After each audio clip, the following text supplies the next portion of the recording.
Hello everybody, and thank you for joining us today for this CREST webinar. Today we will be talking about neurodiversity in the technical workplace. And we have been so lucky to get some amazing panelists together today. So I will be handing over to them very shortly so they can introduce themselves. But I know that it's been amazing, and thank you so much to our panelists today for joining us. And I know the discussions are going to be really good. Before we just go into the introductions, just to let you know, as attendees, you have the opportunity to ask as many questions towards the end of this webinar as you want to. So please feel free. Now, I know what it's like sometimes when you're listening to conversations, you may forget your question at the end. So please feel free to type that into the question pane and we will get those asked of the panelists towards the end.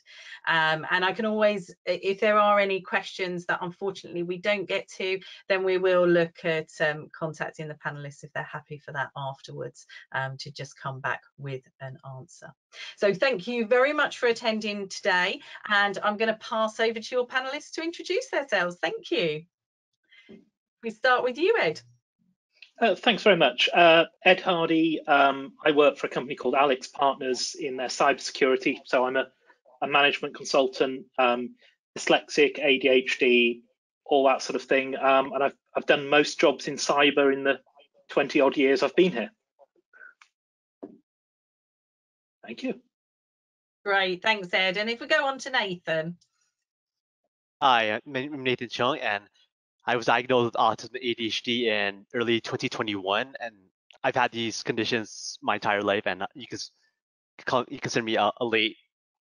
I got diagnosed late in my life, so better late than never. Thank you. Thanks, Nathan. And over to you, Lisa.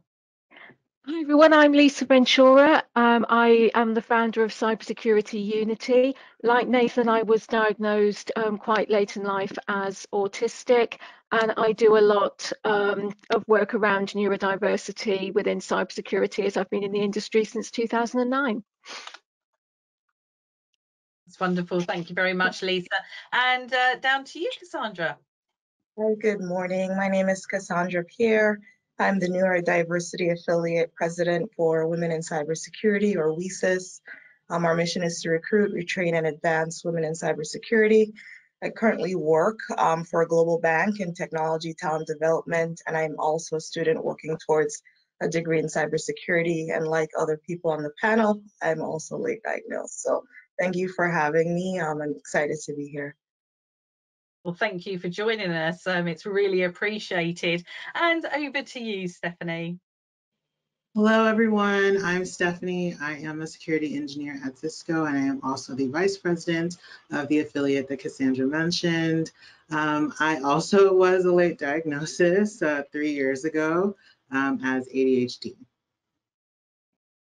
Thank you so much. So as I said at the very beginning, we're very lucky to be joined by everyone today, and thank you so much to our panelists. So let's get these discussions started, shall we? So one of the questions I think that gets asked many times within this industry and many other industries is, what is neurodiversity? So everyone out there has a different definition in their mind, thoughts on what neurodiversity is or means. So I'd like to hand it over to you, and so you can talk about some of your experiences and thoughts behind, what is neurodiversity? Well, thank you. I think you're right. Everyone is going to have a slightly different experience and understanding of it. But for me, very simply, it's people's brains are wired in different ways, and there isn't a correct, wrong, right, good, bad. It's just the way your brain is wired. And for me, neurodiversity, particularly in the industry, is working the way my brain works, as opposed to masking or pretending or trying to sort of contort my brain into, I hate the word, but the normal, the regular, this is how you should work. And for me, the benefit is when you can stop pretending, you've got so much more energy. You're not wasting all that time sort of pretending to be normal and fit in. And it's wonderful having been on the receiving end of people who've treated me like that and let me grow. It's amazing. But it's also wonderful when you've employed people and you go, if I can create a hole that is the shape of that person's brain and pop them in there, they flourish. They work so much better. So for me, it's not fighting it, but sort of accepting that your brain is wired this way. Let's get on with it. Great, thanks, Ed. And would anybody else like to talk about their experiences?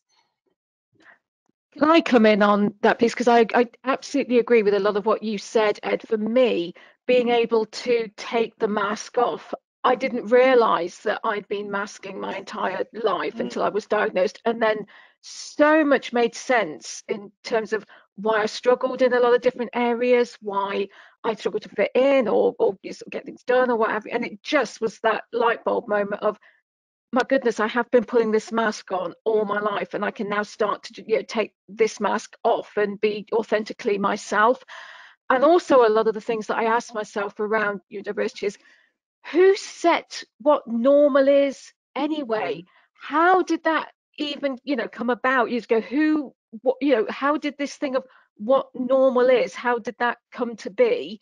And is it that we were at one point, did evolution go in this way? And there's just so much there that I'm just fascinated about and try to look into, about where on earth did this idea of normal come from, and why we as those that are neurodiverse are considered not normal. It's just something you can tell I've got quite an interest in and a passion about in terms of research. And there's a really sad element of, there's a sort of implication of it's lack of effort. That's the one that annoys me, is that it's, the reason you can't do that is because you're not trying hard enough. Everyone else is working really hard, and it's so disappointing when that happens. I think that's one of the great things about the neurodiversity movement, is that it reframes just that, you're lazy, you're not working hard enough, you're not applying minds to one of providing inclusive spaces where people can kind of work in their own element, work the way that's best for them, unencumbered. And I think the pandemic had a lot to do with that. When people moved back home and they were in their own spaces, and productivity surprisingly exponentially increased. I don't think there's a coincidence there. I think when people are given wide spaces to be themselves, to be authentic, and to do their best, the best comes out. And I think as evidence on this panel, you can see that people can be extremely successful when given the tools that they need. That's very true. And I, sort of moving into that, when you've all, as you say, you've all got careers within the industry, and you've been in other industries, and all of that will flow through with you, all of those experiences and everything. So could you give some examples of your experience with how some of the processes had been really thought out and had helped you, or some of those processes that really hadn't been thought out and had hindered you in the workplace? And so if you could give some of those examples, that would be really helpful, I think. I think what I will say before I answer that is, it's always amazing the little things, I don't like the word accommodation, but the assistance makes it better for everyone else. It's not just a me thing. So sitting wearing noise cancelling headphones in the office, turns out everyone likes doing that. Turns out they don't like the big noisy environment. Having control of the lighting, so you're not sitting under those horrible UV lights. Turns out everyone likes that. Turns out, stopping the coffee machine making that infuriating beeping sound every time somebody goes near it. And things like that. But also and it doesn't even need to be anything formal. So, for example, I have a lovely boss who recognizes that my spelling is pretty awful, and it's not through lack of effort. So there's just an extra review of my documents before they go to a client. He's just super cool. I can send him a document, he'll review it, and it's not you've made a mistake. He'll just help me sort it. And it's things like that where they're going, we recognize what's going on. we are supporting you. And it's not a judgment. It's not you're a failure or you're a bad person. It's just you need some help with that. So we help you. And I also really like when they see it as a commercial thing. So it's not an act of charity. It's an act of our job as a manager is to get the best performance from these people. So we should support them and help them. One thing that's great, that's wonderful, Ed. And one thing to add to that is what I tell people at conferences and my talks is it is hard for managers as well. If you think about it, you have to take into account people like gender, race, LGBTQ plus, etc. So instead of labeling people and putting us in these little boxes, how about just ask one simple question from manager to your workers? What do you need to succeed? Because that crosses all of that entire demographic. Just that one simple question, and that's so easy.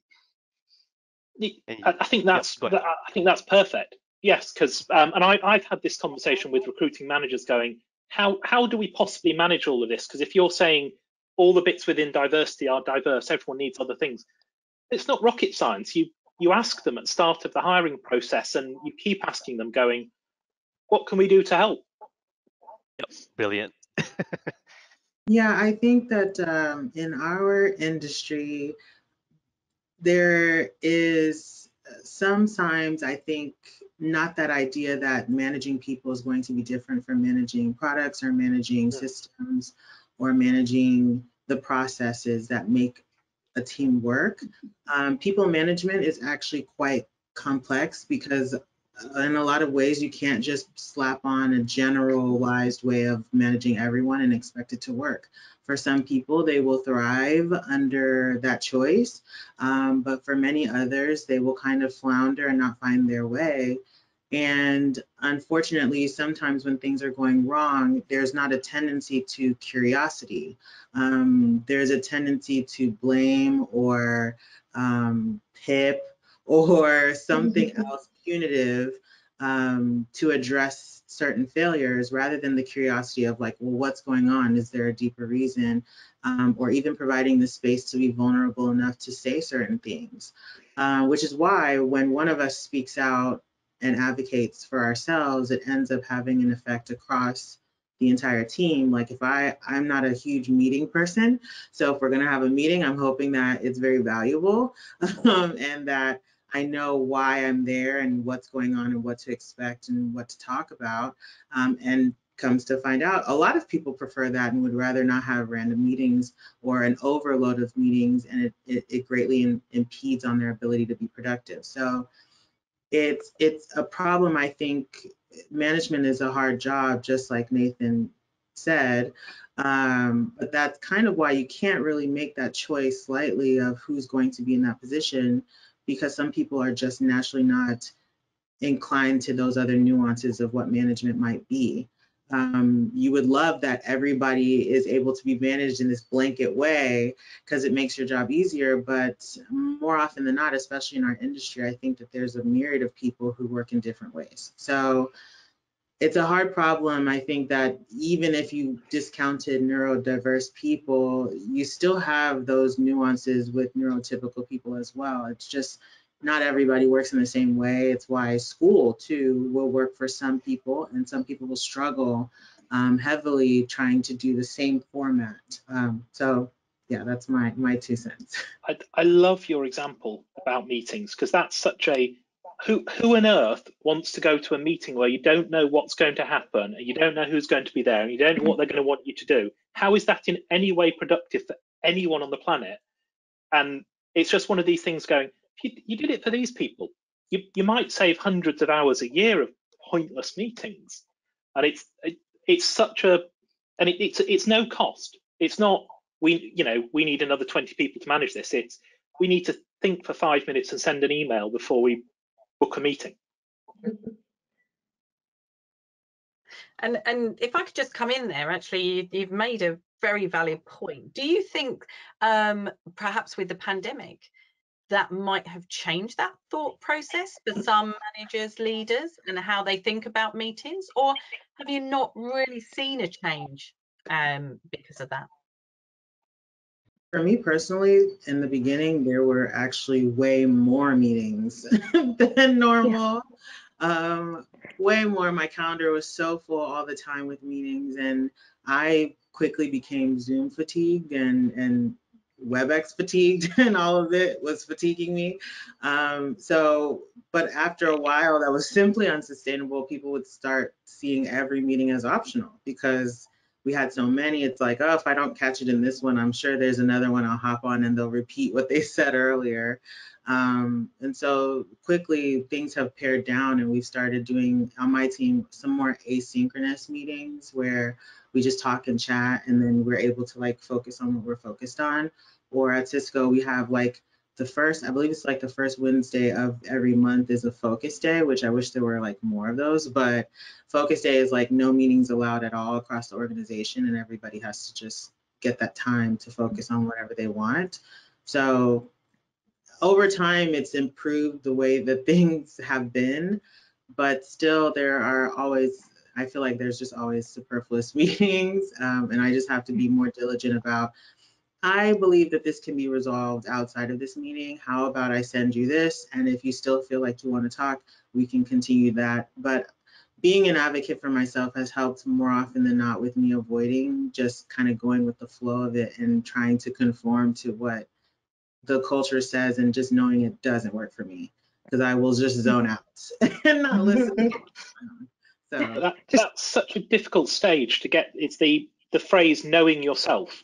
I mean, that for me, that's, I've got about 10% of that, and I'm 40 something years in, and I'm still trying to work it out. But being in a safe space where you can go, actually, before we have that meeting, could you tell me what it's about, please? Yes, That's a big step. I think that is the point, the key point that you just mentioned, having a safe space where these conversations can happen. When an environment, a workplace is inclusive, we not only include our neurodiverse workers, but we also include our workers who have disabilities, right? And I think the pandemic was a huge catalyst in changing the way the workplace developed, where people were able to be productive at home and to hold down a job. We all know the statistics around unemployment for neurodiverse individuals. What I can say, which kind of aligns with what Steph said, is at the beginning I was overwhelmed, completely overwhelmed. I went from meeting to meeting to meeting. And then, at some point I had to have that full stop moment and have a conversation. Like, if I continue to do this, I'm going to burn out. How can we change this? And I was able to have that open conversation with my leader at the time, saying, hey, I kind of need a flexible schedule. Can we incorporate that? I got a yes. Is it okay if I log on at 4 in the morning when I'm wide awake? Can I work then and do my work and then maybe log on later? And I got another yes. And all of these changes were able to get me to a place where I was able to be productive. Now, mind you, my colleagues may not have needed a 4 a.m. start time, but my manager was able to meet me where I was. I felt safe opening up and being honest, and in turn, I was able to get the support that I needed.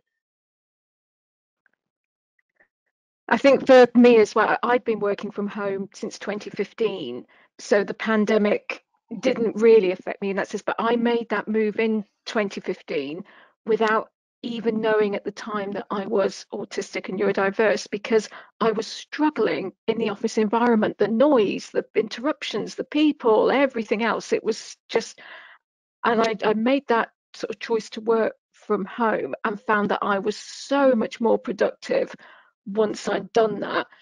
But the amount of calls when the pandemic hit, you're right, even just was exponential. It was like a boom. It was call after call every hour and stuff. And now I've started to put things in place. So I'll actually mark my calendar with do not book in specific slots, just so I can get a bit of a break in between calls, even if it's just for 50 minutes, half an hour or so on. And I always stop at around 12:30 every day. My husband stops what he's doing as well, as we have separate offices at home where we work in, and we'll have our lunch together, feed our dog because she's got a rare illness, so she has to have 4 meals a day with medicine, and always making sure we have that break and that bit of downtime, and that really helps for me. Like you mentioning the dog, I got a pandemic dog, as they're called in the US. And you know what? My health improved Yeah. amazing. I was forced to get up out of my seat. I was forced to go outside and get fresh air, forced to walk him. It was probably one of the better things that I did during the pandemic, just to help with my Yeah. overall mental and physical health. So I'm glad you mentioned that. That's great. Thank you for those comments. So one of the questions that we've had come in, because I was going to save them to the end, but I think this kind of comes in quite nicely. With everything that you've been talking about, obviously you were all quite diagnosed later on in life. So you've had a bit of a career, and then you've had a diagnosis. So what are your views on the root of the cause of a late diagnosis? Because we do hear that quite a lot through the industry, that people don't come in and they say straight away. So is there a barrier because people already know and are not saying, or is it just that people are finding out later once they get into the workplace? So what's your thoughts and views around that? That's a really dyslexia, I was diagnosed young because my mum was a teacher, so I was fortunate she knew the signs and was ferocious enough to be unpleasant to teachers and make stuff happen, and she was able to advocate. ADHD happened during the pandemic because I was really struggling, and I suddenly realized that without the aggressive deadlines on me, I couldn't, I'd much rather have 2 days to do 6 weeks work than have 6 months to do 2 days work. I just can't do it. And actually, it was one of my friends who got a diagnosis, and he gave me the blank questionnaire, and I just, oh, I scored more than you, and you got a diagnosis. I should go and speak to somebody. And it took me a while to pluck up the courage to go and see somebody, because psychiatrists, doctors, diagnosis about me, self-identity, it's a big step to take, even though I was in the fortunate position to be able to just throw money at it and do it privately, so I could do it whenever I wanted. It's a hell of a step to take about your identity and what will your colleagues think. And I'm sure nobody's going to go, "Oi, get out," but would it impact my career? And I've certainly heard, I don't know about you guys, but I've certainly heard from lots of people who have a diagnosis or think they meet the criteria but don't want to diagnose it because they're worried people will judge them for it. Definitely. I think one of the big reasons why late diagnosis is prevalent, specifically in underrepresented communities, specifically with women, specifically with Black women, is because, there isn't enough data, right? Oftentimes we present to our physician and we share difficulties that we may be experiencing, and we receive another diagnosis, right?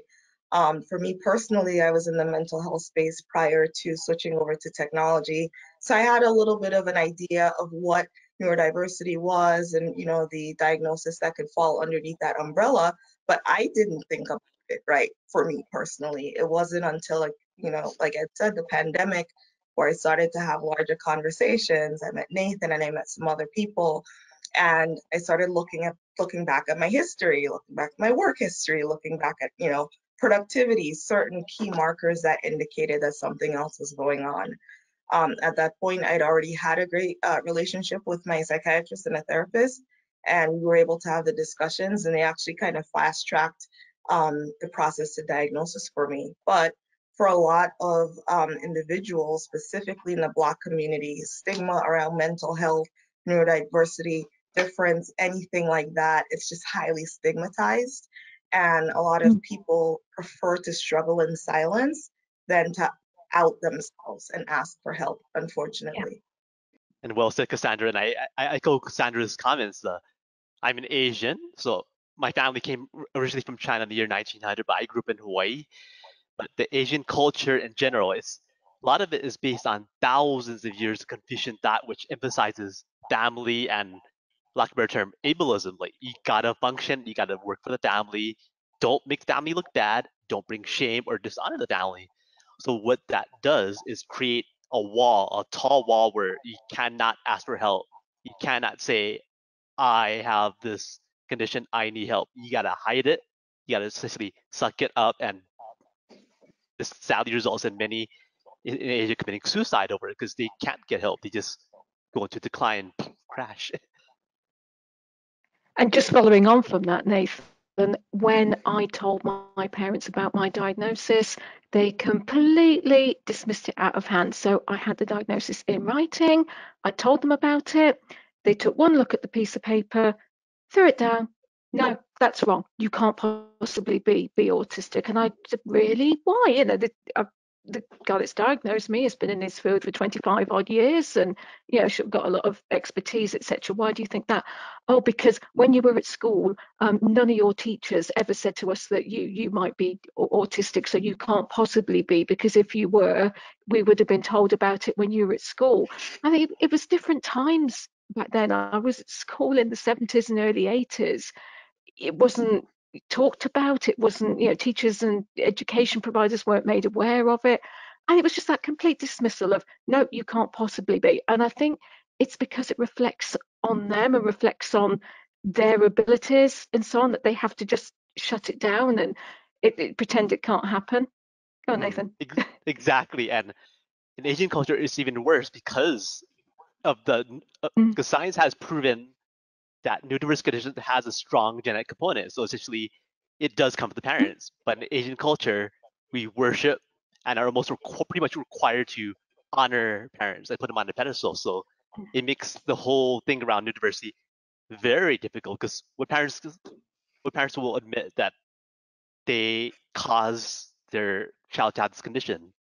Some parents would rather kill themselves or kill their kids rather than admit it out of shame, pride, honor. These are all similar concepts in various countries, but it is pretty much the same mass. Same mask. Yeah. And I'm the same. I have family, 2 cousins diagnosed autistic, another cousin that was diagnosed dyslexic and dyspraxia. And had my son lived, he was stillborn, because of a rare chromosome duplication, I was told he would have absolutely been autistic had he lived. So very, very strong neurodiversity within my family. Still shut it down completely as if it just wasn't happening. Yeah, I have the same issue or dynamic with my parents. My parents are Nigerian. And to this day, I don't know that it's properly acknowledged that I say that I have ADHD and that I've been diagnosed, because there's the cultural component, but also the religious component of just shying away from claiming those kinds of things, and, try harder, or, pray about it and maybe it will go away kind of messaging. So yeah, I think that that's the hard component, is when your parents don't really catch it and it's not something that you hear about, because, neurodiverse, especially like if you have a stronger case, you're kind of segregated from the rest of the population. So it's not like I heard people talking about, oh, my ADHD was flaring, or, oh, I had this problem. And then in America, we colloquialize terms too. So you've heard a million people say, my OCD was acting up, or my ADHD was acting up. And they just mean like in a moment they were distracted, or they were like very hyper fixated on one thing. So you don't really get a full understanding of these things to be able to say, hold on, some of this sounds familiar. And I always thought ADHD or ADD was like a kid thing. And even my mom was like, you can't have it now, you're an adult. Like, so all of that kind of comes to it. You know what? I'm happy you said that, Stephanie, because that is one of the largest myths / stereotypes of neurodiversity, that it only affects young white males, which is bollocks. But so, horrible question, but given people's attitudes to it in families, what about disclosing when at work? So especially, it's fine for people who, like us, who are sort of established in our careers, and if they're not nice to us, fine, I'll go somewhere else.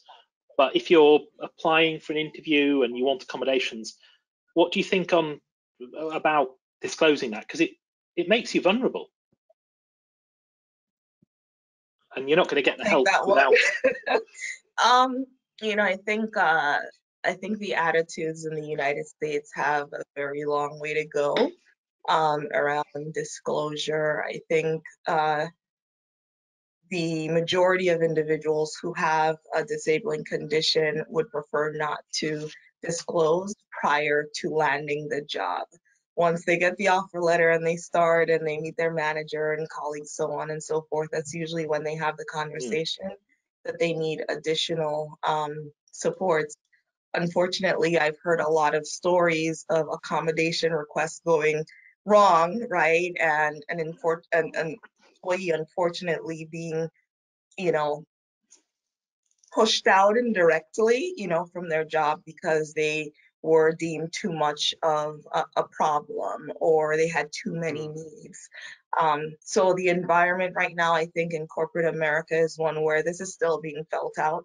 There are a lot of companies that I think are further along on the runway of accepting inclusion across the board where people aren't put in these positions, but there's still a lot of work to be done, a lot of work. And in fact, one of the top two requests made by our membership with WESIS was help with disclosure and help with getting accommodations, right? I think that is directly indicative to the environment that exists right now in corporate America.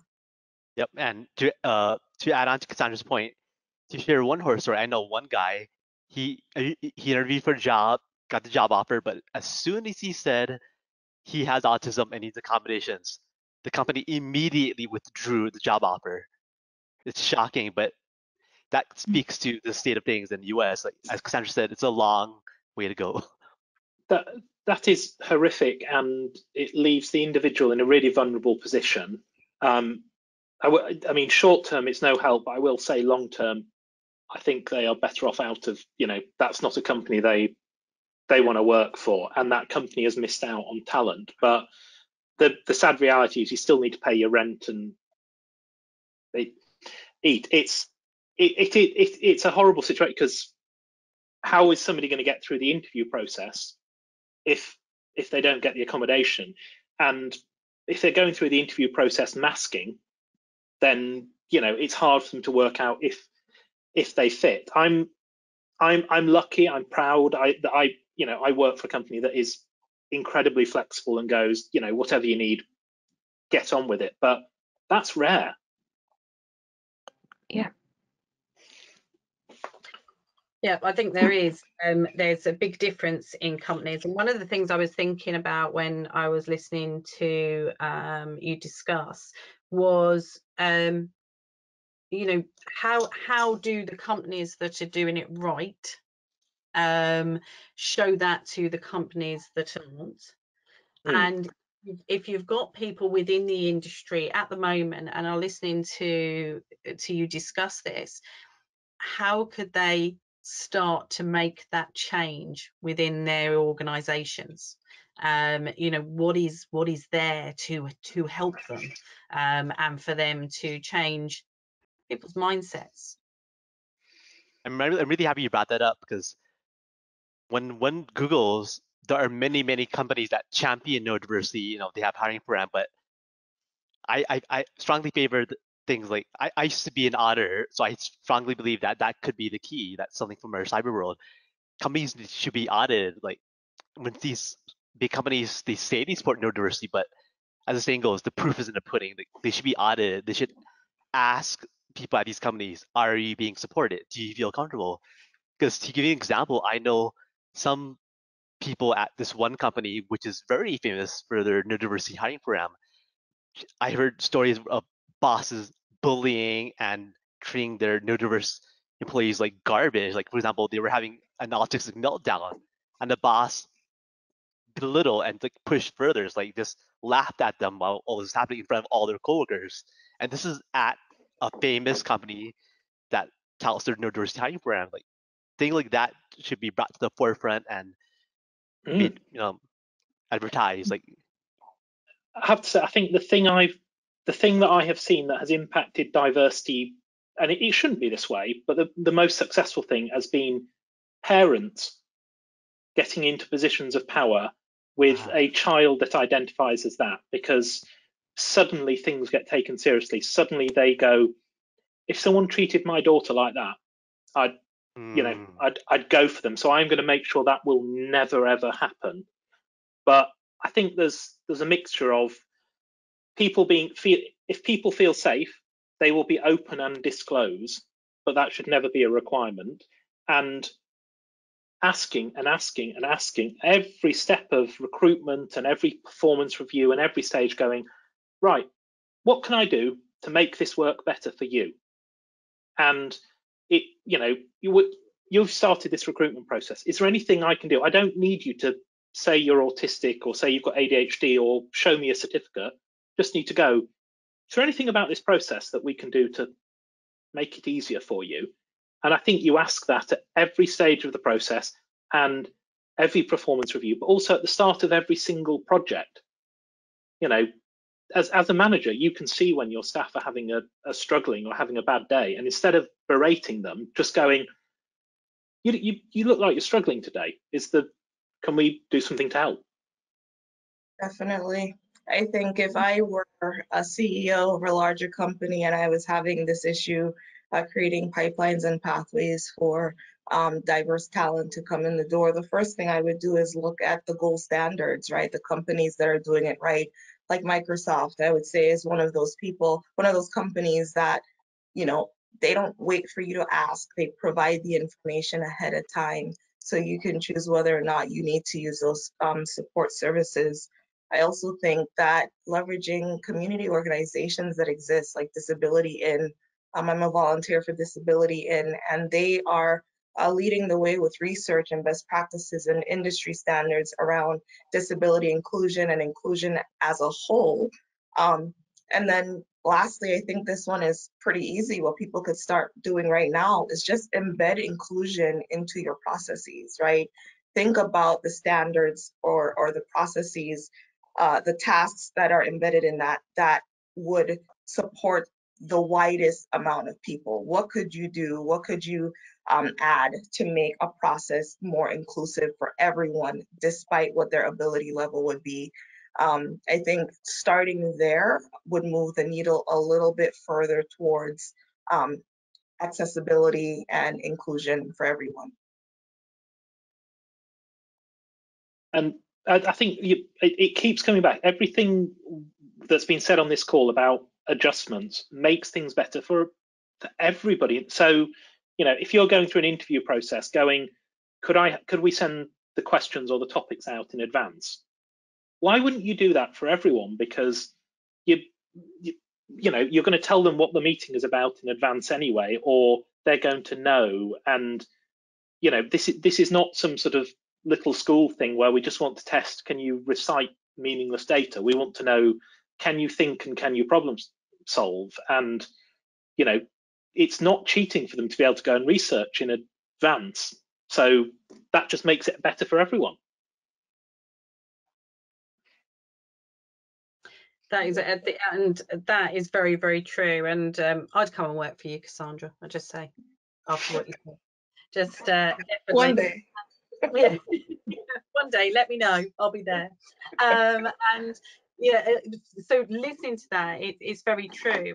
It's about looking at individuals on a daily basis and saying, what do my workforce need? What can I do to adapt and adjust and actually get the best out of them? Because it is very true. We all have different abilities, and it goes back to a piece that Lisa said earlier. What is the norm? Who sets a norm? And there is no norm. We're all incredibly different, and there's 5 of you on this panel, and if you were all sitting around a table and you were discussing something, you'll all have different ideas and different thoughts. And the reason we come to a good conclusion about something or a good idea is because all of those different thoughts go in. If we all, in the theory, thought the same norm pattern, that would never happen, would it? So it's so true, and that's really interesting. So we are coming to the end, I'm afraid, and I've really enjoyed this panel session, as I'm sure our attendees have as well. And if there are any colleagues that weren't able to attend today, please let them know that we will be editing the recording, and we will get that out on the CREST YouTube channel afterwards. But if I could just ask you all to just leave one thought with our audience today that they could take away, and I know it puts you a little bit on the spot, but just one thing that they could think about before they leave today, that would be great. So whoever wants to start us off. I can start. Oh. Go ahead. You go ahead, Stephanie. I would just say that you have to develop a trust for yourself, because no matter if you're neurodivergent or not, you know what's normal and what's not. You know what trying really hard looks like for yourself and what it isn't.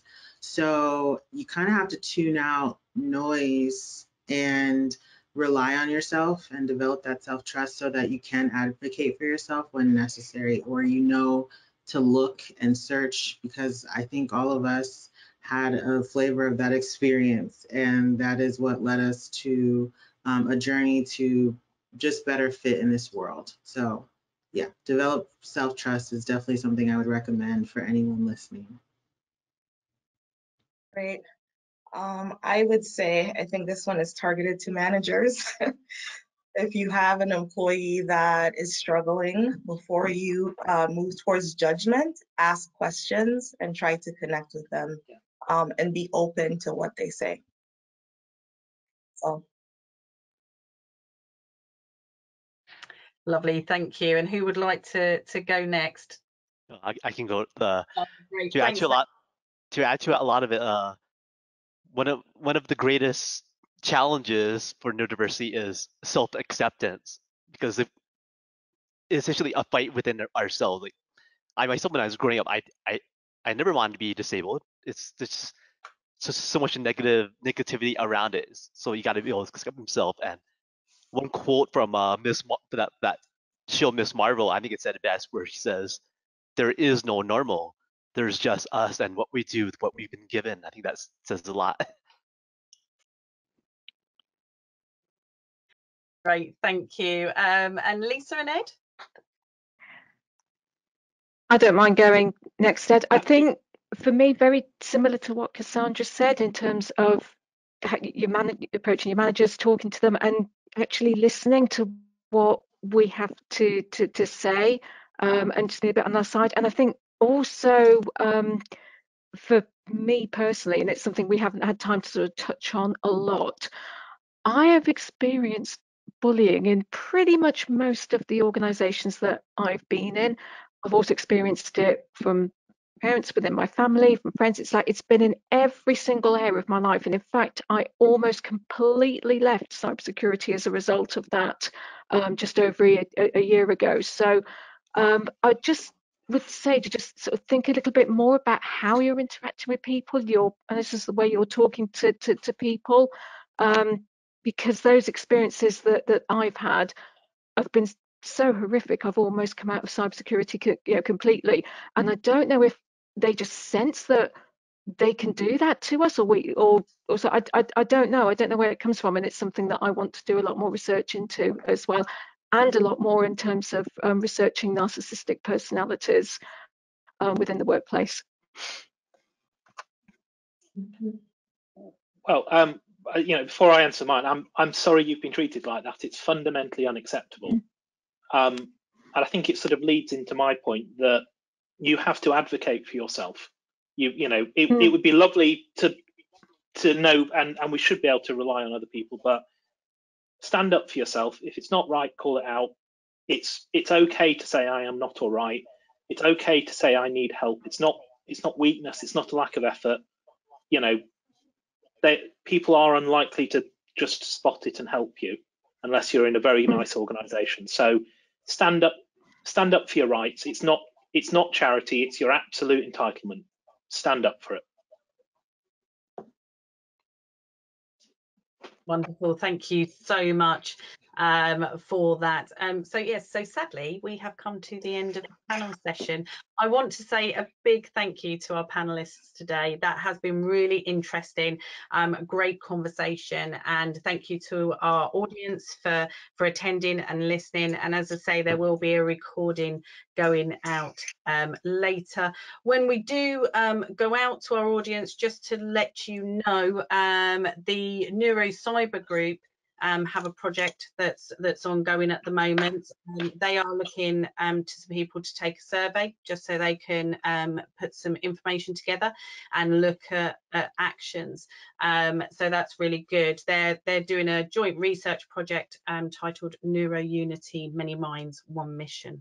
So we'll send some information out to everybody to have a look at as well. If you have any questions after this wonderful session, thank you so much. Do send them in and we will get back to you. Just pop them through to marketing@crest-approved.org. So once again, thank you so much to our panel. Thank you to our audience, and wherever you are, have a good rest of the day. Thank you. Thank you. Thank you. Okay.